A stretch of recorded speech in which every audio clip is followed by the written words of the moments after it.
Hi, I'm right here. Sorry I disappeared. Needed to take a day off or two just to gather my thoughts and gear up to continue the fight, but I'm right here. All good. See you at tonight's hangout. My conversation with Waj starts at 26 minutes, and let's start the show. Stand up. All right, we are off. My apologies for disappearing. Thank you to everybody who reached out with kindness and love and light. Y'all are the best. I've got your headlines and some clips for you and a great conversation with Waj coming up. So let's get after it right now. Hope to see you at tonight's hangout at 8 East. And welcome to all of the new subscribers who have joined up over the past week. I did a bit of a marketing and promotion campaign on social media, and it worked because some of you signed up for subscriptions, and I'm really grateful for it because I cannot do it without you. If you haven't, or if you want to pay more, you can always do that at patreon.com/Pete Dominic. All right, let's get to your headlines for today. It's Thursday. It is February 27th. If you're following along at home and everything continues to be crazy and chaotic, just trying to manage it, I'm going to start calling this news segment, What the Fuck and Can You Believe It? Let's see. Let's start with, Can you believe it? President Trump began his first cabinet meeting of his second term by announcing that the Ukrainian leader, Volodymyr Zelensky, would visit Washington later this week to finalize a deal to give the U.S. a share of his country's mineral revenues, because Trump, as he always does, is shaking him down. He always shakes everybody down. He insisted he would not provide security guarantees in return, so I'm not sure exactly what Ukraine gets. A draft of the minerals agreement attained by the New York Times included new language that stated the U.S. supports Ukraine's effort to obtain security guarantees needed to establish lasting peace. But Trump said, I'm not going to provide any guarantees beyond very much adding, we're going to have Europe do that. So his comments are one portion of a wide-ranging meeting, which he sought to frame his first month in office as a success. It hasn't. It has not been. He also praised Elon Musk, who was at the meeting yammering and stammering and was a mess, of course. He also touted his plans to balance the federal budget, which he will not do. He promoted his idea for a gold card, which is a $5 million fee that could lead to permanent residence, which probably won't happen. And he suggested that he had picked Dan Kane as his next chairman of the Joint Chiefs of Staff, in part because of his nickname. He has a nickname, Razin, whatever the hell that's supposed to mean. A retired 3-star Air Force officer who was not qualified for the job, but still he got it because he's white. Also yesterday, Trump and Republicans are looking to reverse the push for electric cars. They're trying to repeal California's ban on the sale of new gas-powered cars by 2035, but I don't think that's going to work either, because time has moved on, markets have moved on. Environmental groups in California officials are arguing that the Republican plan is unlawful because it seeks to withdraw a commonly used waiver that the GAO office determined in 2023 was not under Congress's authority. He's also shutting down like 8,000 different car chargers, which are already paid for and work for no apparent reason other than spite. I just don't think it's going to work. The movement to get rid of your Tesla is pretty much on fire. I'm going to be talking with someone, I think, about that today. In other news, nominees for top Justice Department roles has suggested that the Trump administration could simply ignore some court orders, which of course is a bad thing. Speaker Mike Johnson won his weird budget fight after help from Trump with at least one Republican, but it's not official, and next House Republicans have to actually take the official vote. It requires Medicaid cuts. I'm not sure about that. A lobbyist for a carcinogen is now at the EPA approving new chemicals, which is crazy and also expected. A review board temporarily reinstated 6 fired federal workers in a decision that could eventually affect thousands. More than 100 intelligence officers were fired for having sexually explicit conversations on a government chat tool, although that's not quite clear if they did anything wrong at all. And the former VP candidate, Tim Walz, announced he will not run for Minnesota's Senate seat. Yesterday at the Supreme Court, justices appeared to overturn a discrimination ruling and make it easier for white people to file discrimination suits. That's right, a suit filed by a straight woman who twice lost her positions to gay workers, may move ahead. Some conservative groups had hoped the case would yield a major statement in efforts to diversify the workplace. Justice Brett Kavanaugh suggested that the resulting opinion could be more modest. Discrimination on the basis of sexual orientation, whether it's because you're gay or because you're straight, is prohibited. So that's a big deal yesterday. The price of eggs has reached record highs. The Washington Post's opinion editor is leaving after the paper's owner, billionaire Jeff Bezos, said he was going to make it more conservative, although he didn't use those words. He said they're going to focus on personal liberties and free markets. Cool. Talked about that with Waj coming up. An unvaccinated child died of measles in Texas, the first known death from an outbreak of the disease. It's spreading in the state and in New Mexico. In 2025, a new study has looked at nearly 1,000 TikTok and Instagram posts from top influencers promoting medical tests. An overwhelming majority of the posts were misleading. Share that news with your kids. I'm definitely going to send that to my daughters. And legendary actor Gene Hackman was found dead in his home with his wife and dog. So it sounds terrible, but in a gated community outside Santa Fe, Gene Hackman was found dead. He was, I think, 93 years old, but sad waking up to that news. Sorry to break it to you if you hadn't heard already. Those are the headlines I've gathered for you. What did I miss? As always, I can use your help, your support. So let me know what you're seeing, what is undercovered, and I'm happy to look into it and report it here in the news segment. Now, let's see what I've got for clips for you. Time for some sound bites. First, I've got reaction to the big announcement from Jeff Bezos that he's going to destroy the legendary Washington Post. This is from CNN. Our friend Laura Coates last night had Eoin Higgins on, who has written a new book. I'm going to try to get this guy on talking exactly about what it means to change the editorial page to reference open markets and personal liberty. I thought this was interesting and very important. So why do you think this is happening now? If the idea is that maybe an economic strategy, trying to head off retaliation, not maybe as politics, why now? What's influencing these decisions today? I mean, that's a good question. I think that Bezos wants to get closer to Trump. I think that he wants to align himself more tightly with the current government. Remember, the Republicans not only have the presidency, they have both houses of Congress. So when you have the amount of political and financial interplay between Washington and a company like Amazon, I think that you probably want to kind of tilt more to the right, especially if the right is in power.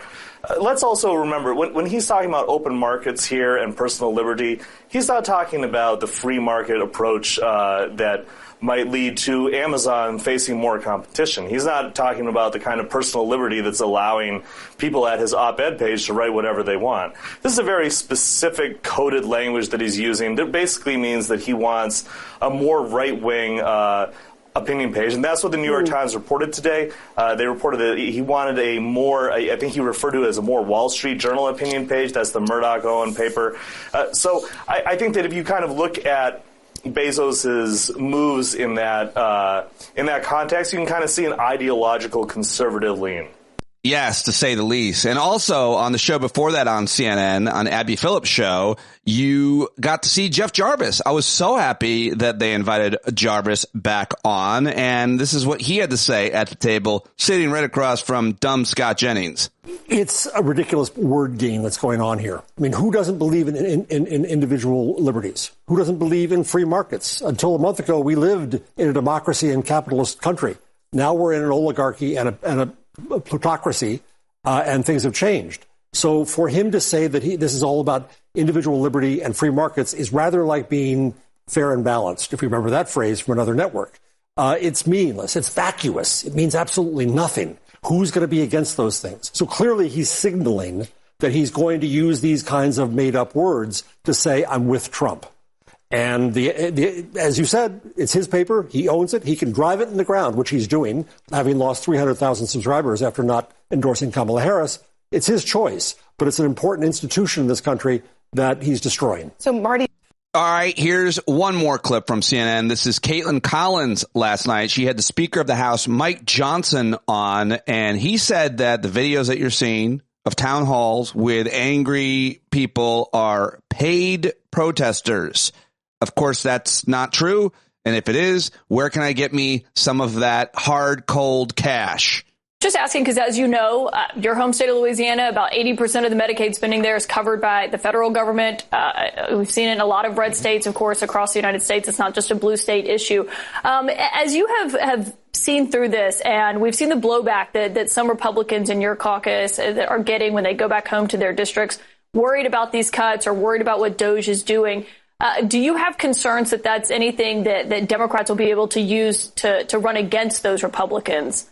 No, because I don't. Because the videos you saw of the town halls were for paid protesters in many of those places. These are Democrats who went to the events early and filled up the seats. If the videos had panned outside the building, you can't argue they were all paid protesters, though, Mr. Speaker. Many of them were. A Republican acknowledged they were his constituents. One Republican acknowledged they were his constituents. That's fantastic. Okay, but they had Democrats come and fill the seats early. All right, this is an old playbook that they pulled out and ran, and it made it look like that what is happening in Washington is unpopular. But I'm going to tell you, Caitlin, the American people are behind what's happening. The DOJ efforts is polling over 80% right now. They want us to find efficiencies in the federal government. They want the government to be smaller and leaner and more accountable to the taxpayers. And that's what these efforts are all about. That's what the Republican Party is about. That's what our commitment is to do, to make government work better for the people. This is a restoration of common sense. All right, I've heard enough. Thank you very much, Mr. Speaker. Any evidence that there is payment going to where is that? Seriously, maybe there is some kind of paid protest. I don't think there's any evidence that there's anybody being paid. I bet that is my bet that that's not the case, because if it were the case, as much as I've been covering this stuff for most of my career, that would be paraded around everywhere. You would have the receipts and they would have proof of it. He's just saying that. This is what happens when people get outraged. They show up. I was at our own Indivisible meeting where I live in Valley Cottage, New York, and there were hundreds of people there. They had an overflow room, and nobody was being paid. It's preposterous. The organizers aren't paid. No evidence of payment at all. But don't let that lie stop you. All right, let's go to the House Oversight Committee, where we heard from Democratic leader, the woman who should be in charge of everything, if you ask me. It's Alexandria Ocasio-Cortez for just about 3 minutes. It has all of our support. For folks following at home, Democrats supported it. Republicans supported it. So why isn't this moving? It's not because there's no substance for it. All 4 witnesses testifying today are in support of it. Republicans are in support. Democrats are in support. So what happened? Well, on December 17th at 4:15 in the morning, Elon Musk began firing off a barrage of social media posts opposing pharmacy benefit manager reform, PBM reform. And all of a sudden, this bill that had almost unanimous support fell apart in a matter of hours. And the vote was postponed on that day. After he tweets, it gets canceled. Elon Musk tweets, we have nearly 435 members of Congress all on board of it. He sends one tweet and all of a sudden everyone backs off. And it kills drug pricing reform that saves people money on their insulin, on their asthma inhalers, on everything that they need. And then to kick it off, 5 days after he kills pharmacy benefit manager reform, we get this tweet from Elon Musk. What is a pharmacy benefit manager? This was at 1:02 a.m. on December 31st of 2024, 5 days or so, a couple days after he kills the bill. So the problem here is not a substance issue. It's not a process issue. It's an oligarchy issue. It's a power issue. And this room is where the power of the people of the United States reside. Whether you're a Democrat or you're a Republican, everyone here was elected to be accountable to the people of the United States, not to be governed by tweet, but to be governed by their duly elected representation. And so we can get this done because there are more of us than there are of him. So I would love a commitment from our Republican counterparts who we agree with on this issue to just put it on the floor and let us vote for it where there is bipartisan agreement and we can actually get a result of for the American people by booting this guy out from political influence. And with that, I yield back. Thank you for yielding back to me, gentlewoman Alexandria Ocasio-Cortez, on the pharmacy benefit. I mean, it's crazy that that's the case. Every American should want that benefit, lower drugs and choice for them. It's really an important issue. I'm glad that I got that one in there. I also want to share this from, I believe it was the same hearing. This is Jim Jordan versus Jamie Raskin. Take a listen. You don't like certain speech. The best speech for wrong speech is more speech. The best speech for false speech is true speech. That's how it works. You have a debate and you trust we, the people, to figure it out, not some. Mr. Chairman, thank you very much. I'm inspired by your First Amendment passion. You are the you are the John Stuart Mill of the House of Representatives and the Voltaire of Congress, and you put me in the mood of Justice Brandeis. But I want to ask. Stop there. No, I got to keep going a little bit because I have to know whether or not your First Amendment passion and principles, which I take to be completely true, and I've always known that about you, extend to one citizen named Donald Trump. Now, let's talk about Donald Trump for a second, okay? He is, after all, I think, the president of the United States. And check this out, okay? Everybody in this room who's sitting on this side of the dais is a politician, okay? We have people say stuff about us and say stuff about our rivals and our opponents all the time. I don't know if there's anybody here who's ever sued anybody in politics for libel or defamation. I'm taking that. No, I imagine a lot of us have felt like, have you? Well, I'll be curious to hear about that later, Mr. Isa. But the vast majority of us don't sue people, even when we feel really aggrieved by the mean things that people say. And yet, Donald Trump gets to be president of the United States, and suddenly he decides he doesn't like Jim Jordan's approach, which is the answer to bad speech is good speech. The answer to false speech is true speech. The answer to nonsense is the dialectics of expression. That's the spirit of the First Amendment. Well, check this one out. Donald Trump personally suing CBS for $20 billion.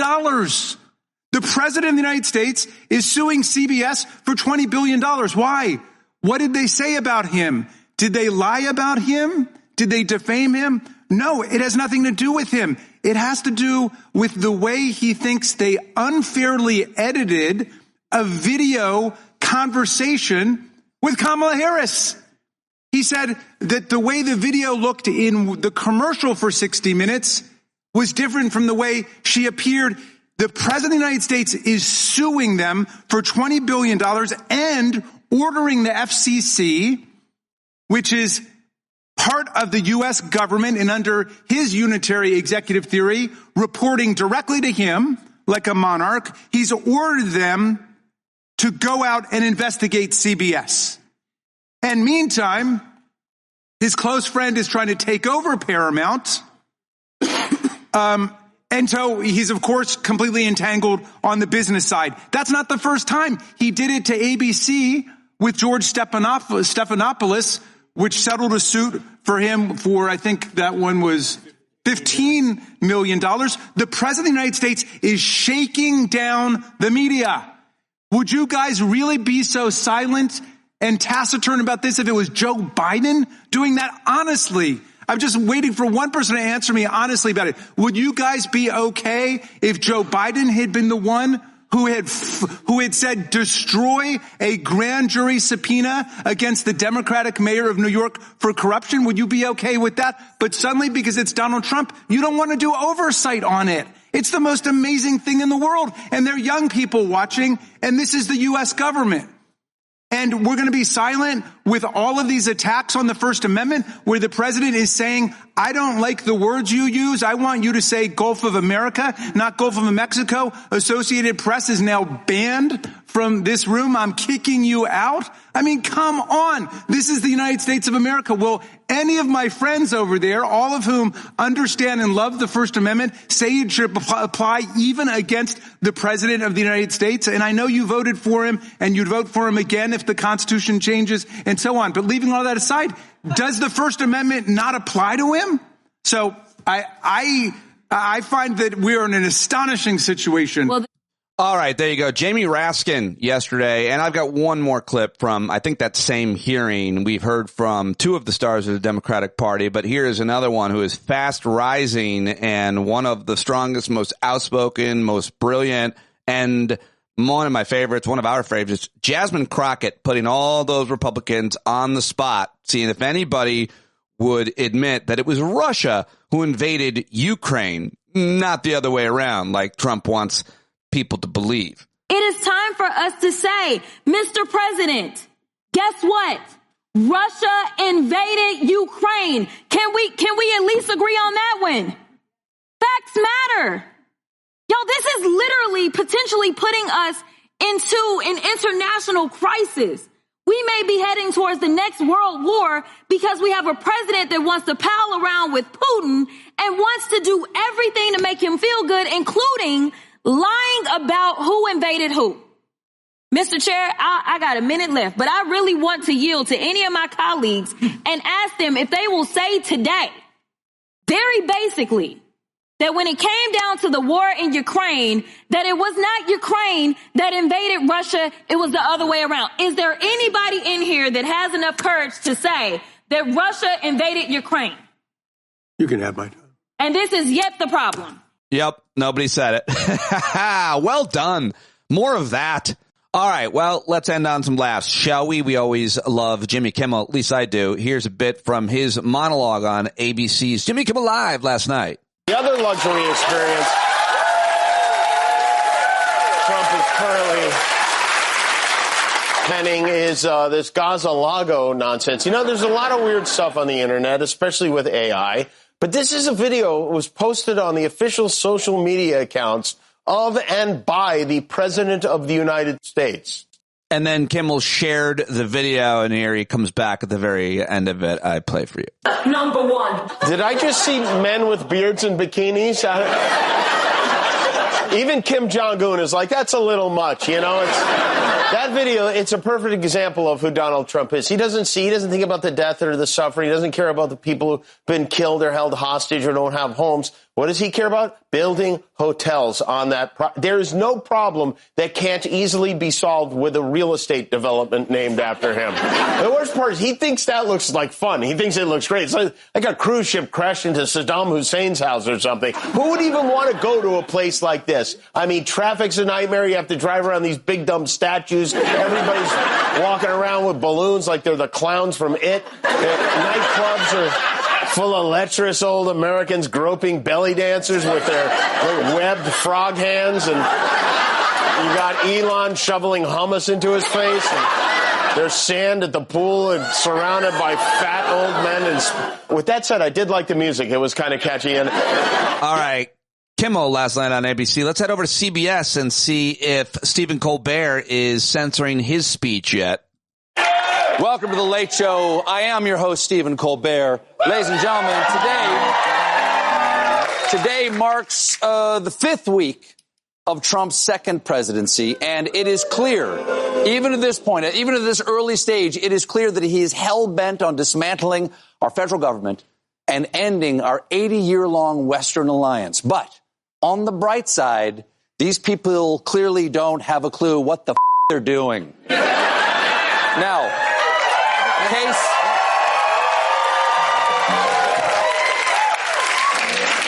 case in this recent Elon Musk email he sent out on Saturday demanding that federal employees tell him 5 things they did last week or they'd be fired. Employees were, that's what they said.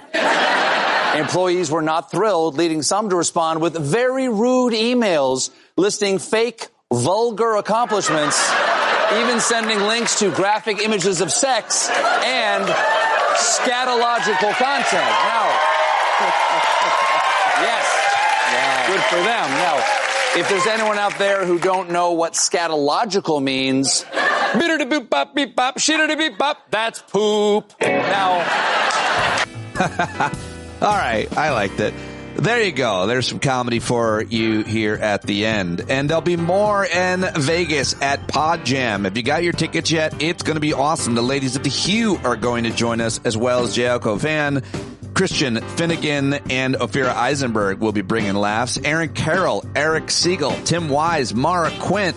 It's going to be great. Get your tickets to PODJAM right now. There's a link in the show notes. We'll hope to see you in Vegas at the end of March, which is just about 4 weeks away now. 5 weeks? Anyway, go get your tickets. All right. Wajahat Ali is one of my favorite guests. He's one of my mom's favorite guests. He's one of my favorite people. I love him. You should get his book. You should subscribe to his Substack, The Left Hook. You can watch him on YouTube, on the Zeteo channel now. You can also watch him also co-hosting Democracy-ish and so much more. Support him on all these things. Follow him on the social media, and I had a great catch-up with Waj. I hope you love it. We just found out that your people, the whites, have been discriminated against and victimized. You've had it rough, but the breaking news is the Supreme Court is going to make it easier for the straight whites to sue for discrimination. You will finally be great again. How does it feel? I feel bad that my brown boot has been on the neck of straight white men for the last 250 years. Well, before I celebrate, I want to make sure this is real. What is this news? This is breaking news that the Supreme Court majority is poised to lower the bar for straight white people to sue for bias and discrimination based on a case from Ohio where a straight woman said she was being discriminated against for being straight. Well, I'd like to hear her out. Was it a steam room at a men's club? Yeah, I mean, I think it was probably like a lesbians only lesbian club to be like a lesbian performer. She's like, hey, how come I can perform here? No. This is just came out 40 minutes ago. Breaking news from the Washington Post. Majority of Supreme Court justices, making it easier for men. A straight woman who were denied a promotion and later demoted. In both cases, the position she wanted was filled by a gay person. Yeah. Well, the tide is starting to turn. And I mean, I, for one, want to congratulate the whites. You've had it rough in this country ever since the founding, ever since the Constitution. It was those white men, straight white men, who really have had to struggle and toil. So I think this is finally, this is the sign of progress in 2025. Wow. I'm going to have to unpack the Supreme Court decision. I wasn't prepared to talk about it, but I am. Well, how about this one? Texas child is first confirmed death in state spreading measles outbreak. That I'm prepared to talk about. Where are you on measles vaccine? Do you think they should be mandatory to attend school? I'm actually pro measles. I think, you have to convince me on the bird flu, but I think, measles and polio, they have me come around. Bird flu, I'm on the fence. Yes, I got 3 kids. One of my kids is immunosuppressed. We just survived COVID. A lot of people aren't surviving COVID. COVID is still around. When we were growing up, Pete, you had to take these mandatory vaccines so your kid could go to school and not spread, measles to other kids or bring it home to elders and others with compromised immune systems, right? So these vaccines literally saved lives. Mitch McConnell, who's like 900 years old, had polio. He didn't die thanks to the polio vaccine. There are people who died, who were in the hospital, who were crippled as a result of polio. But because of the vaccines, Pete, we didn't have to worry about it. Same thing with measles, rabies, rubella. And then once we got this vaccine for COVID, you didn't see people friggin' on these, respiratory machines breathing for their life. People got sick, but they didn't die or go to the hospital. So I, for one, and I know this makes me wild, makes me very cray, makes me a very dangerous immigrant, am pro-vaccine and pro-science to keep people alive. Hell, that might even make me pro-life. But that's just me, Pete. How about you? Well, I don't have much of an opinion on this because I never know what to think anymore. And I'm no expert. So I always ask people who are. And one of my best friends is a pediatrician, and we did our weekly hike in the woods. And I said to him, of everything that's happening around health issues, what is your biggest concern right now? And he screamed at me in the woods. He screamed, measles, the measles, Pete. And it's a huge concern, and watching it spread. Now people are going as they're seeing it spread. Now some of these people that weren't vaccinating, they seem to be going and vaccinating. But, when the new disease comes out, people are very worried about the vaccine, COVID, et cetera. But, you think maybe they'd trust the measles one a little bit more because it's been so effective. But now you got RFK and others messaging otherwise at the highest level of government. And so who knows which expert to ask, Waj?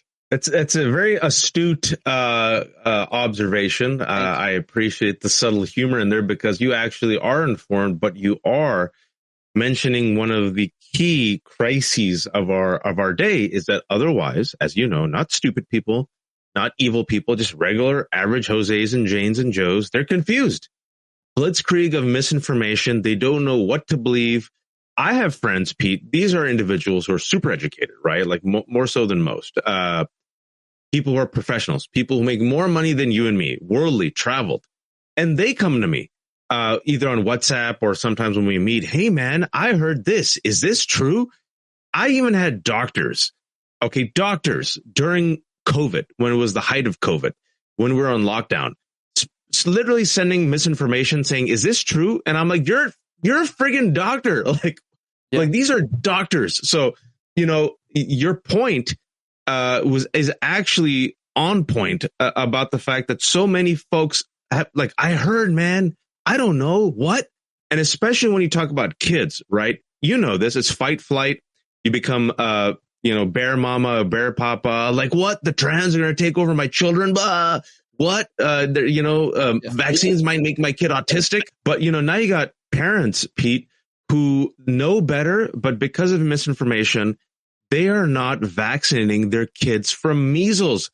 This death of this kid. I mean, I feel so bad.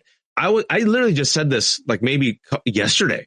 I said, we're going to kill our kids to own the libs and make America great again. I was hoping I would be wrong. A kid just died. It's not the kid's fault. It's a kid. And the parents, right. In a way, some people are saying charge them with involuntary manslaughter, but I don't know the facts yet. But I'm sure if you ask the parents, they'll probably be like, but I was told on Fox not to RFK. He's Trump's director of Health and Human Services. He told me what? Here we are. Kids are going to die, Pete. Absolutely true. It's crazy because you are, of course, overexposed. You're now co-hosting America Unhinged on YouTube, and you that's twice a week, I think, and you co-host Democracy-ish, once a week, the podcast. You publish at The Left Hook, Substack, and I'm sure I'm missing plenty of other things that you regularly do, obviously posting on social media. But even though you're overexposed, and people might get your opinion or thoughts on any number of issues that we're talking about, the zone is flooded so much that even if you talk to one of your other co-hosts last night, you still haven't commented on a huge story or 9. And I think I might have 2 that you haven't. And the one is the big news from the owner of the Washington Post. That is Jeff Bezos, of course, of Amazon. And this is just one of his playthings, the Washington Post. He's got a boat. He's got a newspaper. But he announced today. And a rocket, Pete. Say that again. And he has a rocket. He's got a rocket situation, a number of rockets and other toys. He directed the Washington Post opinion pages to, quote, promote personal liberties and free markets. And, of course, he's supposed to be a hands-off owner of the Washington Post.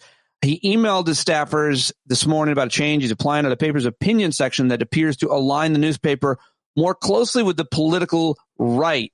His letter to employees was published, of course, and the editor quit. He offered to keep him on, David Shipley. He quit. This is a huge story. Go ahead. Your thoughts on this? Yeah, I just read it 30 minutes ago. I didn't know that David Shipley quit. I read that he was no longer there, but I'm so glad he quit. This is one of the world's richest men who bought the Washington Post. If he was fired. He was fired. He was fired. Okay. Well, Shipley, although it was immediately unclear if he was fired for resisting Bezos' direction or chose to resign. It's unclear. Go ahead. This is one of the world's richest men who bought what used to be one of the most prestigious papers and institutions in the United States of America that, published the Pentagon Papers, right? Has been the home of storied reporters and journalists and columnists. All the president's men. I think even Robert Redford and Dustin Hoffman worked at the Washington Post, right? I think it was about the whole deep state, right? And he's bought it, like you said, as his plaything, but not just his plaything. It was very much more malicious. It's for control. Who controls the information? Who controls the story? Who controls the narrative? Exactly what we were talking about when it came to vaccines. And now he gives his first directive to the op-eds. Hey, I'm all for free speech. But by the way, you are all now going to write and only write about free market and personal liberties.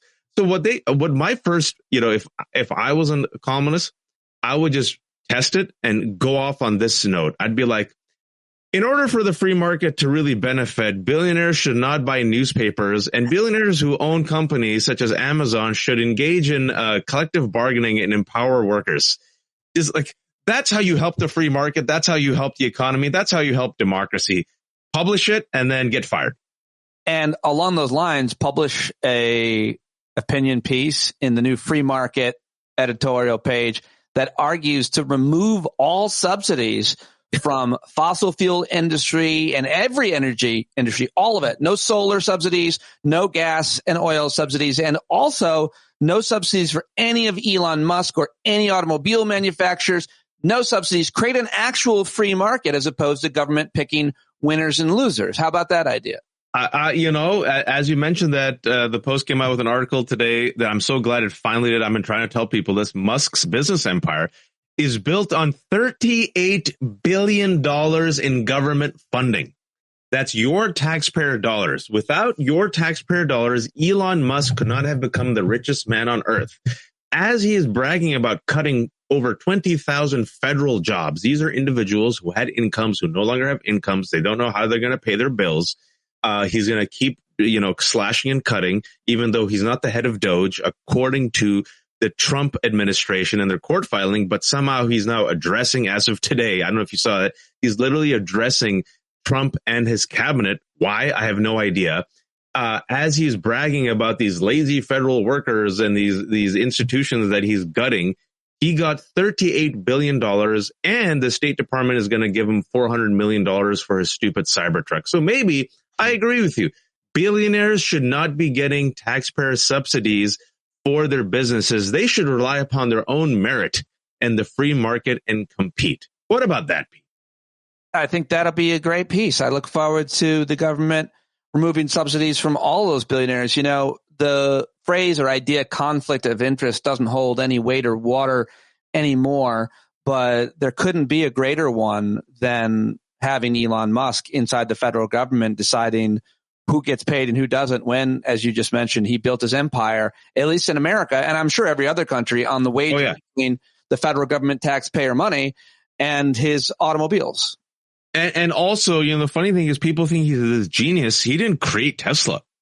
Like, what are you talking about? Bought into it. He bought into it. He took it over. And in addition, the $38 billion, and he took Twitter as a loss leader. But nonetheless, now he controls, much like Bezos, so much information, right? Lies upon lies upon lies. And then also, I don't know if you saw yesterday, the House passed its budget, 217 to 215. Massey was the only one who didn't sign on for it. The $4.5 trillion tax cut for the rich at the expense of Medicaid and SNAP. And then they literally lied. All these right-wing influencers lied about something that wasn't in the budget. And that got viewed by 100 million to distract from the fact that they just literally crushed their own base to pay for tax cuts for the rich. The lies spread. And so going back full circle, people are like, wait, what? Huh? Who? Huh? Like, they don't know. And so we are living in the age of the Broligarchy. It's like the comic book where the supervillains won. The superheroes are beaten up. Lex Luthor is seen as the good guy. Norman Osborn in his Green Goblin mask is seen as the good guy. And now It's only been 37 days, Pete, maybe 38 days. It's so painful because I don't know if, you talked to a lot of folks also. I'm finally getting a little bit of buyer's remorse from people. They haven't come fully around, but some folks are like, oh, because I was told, I don't know if a lot of people are on the fence or didn't vote for Biden or voted for Trump or voted for Stein. It won't be that bad. We survived 4 years. We'll survive again. Things need to be shaken up, Pete.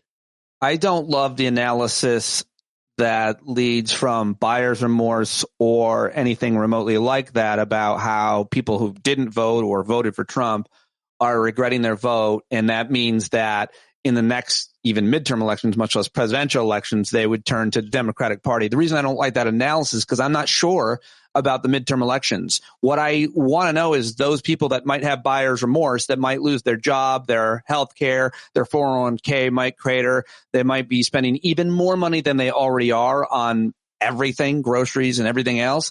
I want to know if they are going to join the rest of us in some kind of a general strike or protest in the streets, because I'm not thinking about what their feelings are vis-a-vis the next election. I'm wondering, how are they activated now? I mean, what are we seeing? Because we're seeing people come out at indivisible meetings and people are waking up for sure. It's very late, too late in many instances, you could argue. But I wonder about people who have regrets are going to do about it. I think it might be too late. Look, I think I don't know about the future of Elon Musk is also trying to buy the Wisconsin Supreme Court, spending millions of dollars for this guy, Brad Schimmel. That's an open seat in April. That's a test case, Pete, to buy state Supreme Courts, and that will basically screw our election integrity. So I don't even know if we're going to have free and fair elections. I know people say, Waj, you're too crazy. But I recall saying that Trump wouldn't leave peacefully in 2020, and people thought I was crazy until I wasn't. I also said the Republican Party would become in the mold of Trump even after he loses. They did. I thought Biden would win and flip 5 states. He did. I was wrong about 2024. I've been saying for a while that Trump won't leave this time. And we haven't talked in a while, but he has quoted Napoleon, and last week he declared himself king. Yeah. I don't know if there's going to be free and fair elections, Pete, but I do know that there's a majority. And so what we are seeing are these town halls, and I believe it'll take a month. It'll take another month for this to really hit, because they've done the damage enough. You know how it takes a little bit? Fast forward April, Pete, and invite me back in a month. I thought the poo-poo would hit the fan in July. I have sped up that timeline to April. Yeah. Because 20,000, let's just focus on 20,000 people losing their jobs. And there's probably going to be up to 26, 27, right? If 20,000 people, and I'm here in the DMV, right? A lot of these federal employees, Republicans, veterans, libertarians, Democrats, lose your job. You've lost your job before. I've lost my job before. What happens, Pete? When you lose your job and you have no income? Creates desperation. You have to go get unemployment. Unemployment, desperation. You can't invest in your local economy. You can't pay the rent. Stress, depression, violence. Multiply that by 20,000. Addiction. Multiply that by 20,000. Yeah. Especially in a economy where price of eggs have not gone down and won't go down. Bird flu, rising measles, government institutions being hollowed out, SNAP cuts being affected, farm subsidies being affected, attacks on education, now Medicaid being cut, RFK being the head of HHS. We are no longer affiliated with the World Health Organization, so we're kind of flying blind when it comes to measles and data. Combine all of that, Pete, and my fear is there will not be just one Luigi Mangione in a country with 400 million guns. Yeah, and who they pointed him at will be the answer we don't have. Is there any reason why you're pitting that timeline to April? Is it anything that's happening that is on the calendar, like passing a budget or voting on the debt limit or continuing resolutions? I don't know. It's probably just the reason why I'm thinking April is when we really see like a spike in some type of resistance is we're seeing these town halls in red states in the final week of February. they're not slowing down. Yeah. And they just passed this. And we just got the measles first death, right? And bird flu has gone to humans. And we know the price of eggs isn't going down. And Donald Trump just looks weak. And we just betrayed our European allies. And we just supported Putin, right? I think it's just going to come to a head far quicker than people realize. And I hope I'm wrong. The other story I got to ask you before you leave is another one, again, that took place while we were sleeping or sometime overnight, when the president shared an AI-generated video showing a transformed Gaza Strip featuring golden Trump statues, luxury beachfronts. Of course, he announced that we were going to take over Gaza just a few weeks ago, and this video was made by who knows, but it's like an AI video of a rebuilt Gaza with Netanyahu and Elon Musk and Donald Trump on the beach, and I could describe it more at this point. People, it's disgusting. I saw it late last night, and I tweeted it out. Okay. What are your my quick take is, I remember when there was this crazy redneck burning Qurans, and I think the Secretary of Defense at the time, Robert Gates, called him up, just an American religious fanatic burning Qurans, which he has the right to do. And he's like, listen, you have the right to do that, but I'm here to tell you from the highest levels, it's not good. It's not helping. It's inflaming people, and it could put a lot of Americans in harm's way. That was one dude burning a Quran on video. The president of the United States sharing this video has, I know, inflamed the Arab and Muslim world, and any good, decent person. But back to you. Well, first and foremost, it has, like you said, outraged and disgusted any good, decent person, because if you see the video, and I think you should see the video, because the fact that it's the president of the United States sharing this AI-generated video, which I'm convinced he didn't see the whole video, because if you see the whole video, there are bearded, big-breasted belly dancers in the video. There's Donald Trump and Netanyahu, not the most flattering picture, with big bellies, sipping mocktails or cocktails, lying down in the sun. There's a giant, like 50-foot golden statue. I'm not making this up. This is all in the video, right? Yeah, when I saw it, there's like this woman with breasts and a tummy, but she also has a beard and a bikini. Yeah, two of them, and they're belly dancers. When I saw that, I was like, is that Waj? Yeah, that was me. So I needed some extra money. So they asked me to be the model for this AI stuff. I didn't know it would be used in this, folks. Yeah, I thought it was just, I thought it would be used for, like, come on, for my own personal channel, how I make some money. But they tricked me, they fooled me when they used in this AI generated image. And this is, Pete, before we talk about how it might radicalize people, I just want to remind people that there is an ongoing genocide in Gaza, according to Amnesty International. At least 45,000 people, mostly civilians, have been killed. That number most likely is up to 75,000, according to a study published in The Lancet. It's just underreported. Palestinians are now being told that they're going to not return back to their home. And Trump has openly said, yeah, they can go to the south, to Egypt, to Jordan. We'll find land for them. That's called ethnic cleansing, people. When you forcibly violently remove an indigenous population, from their land, that's genocide. And he openly said, we're going to make it the Riviera of the Middle East, right? And so as there's rubble, as Israel has killed all these people, as there are Palestinian refugees, he then shares this video reimagining Gaza, the home of Palestinians, as this disgusting, opulent type of Vegas, Dubai paradise for the wealthiest of the wealthy. And it's the president of the United States doing it. So yeah, think about the type of rage and anger. And also, I'll say this, Pete, our Arab allies might join our European allies in separating themselves from Trump. Why? Because Arab allies love wealth, and they need America. But you know what they love a little bit more? Living. Security. They remember Sadat was assassinated, right? And this is a tipping point issue. Whatever happens in Jerusalem, it reverberates. If these Arab leaders, who are we call them chumchas, the spoons, the reeks of America, right?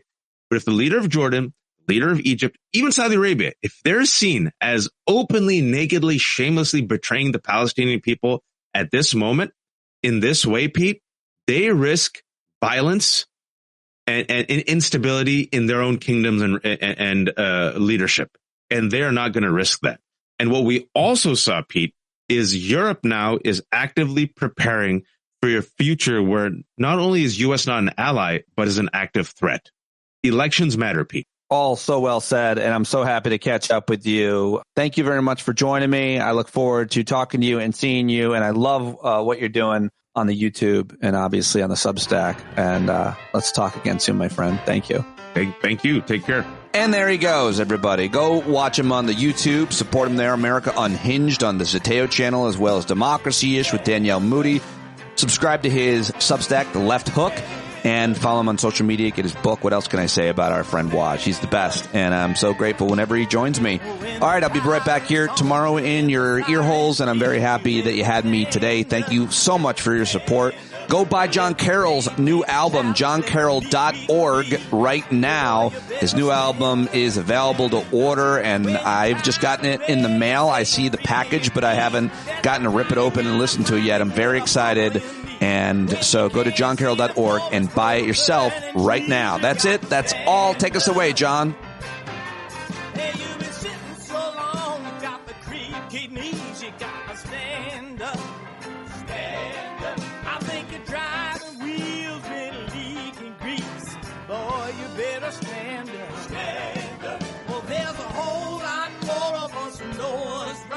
Keep right on ignoring us if we keep sitting tight. You got to open up the window to let in some light. You got to stand up.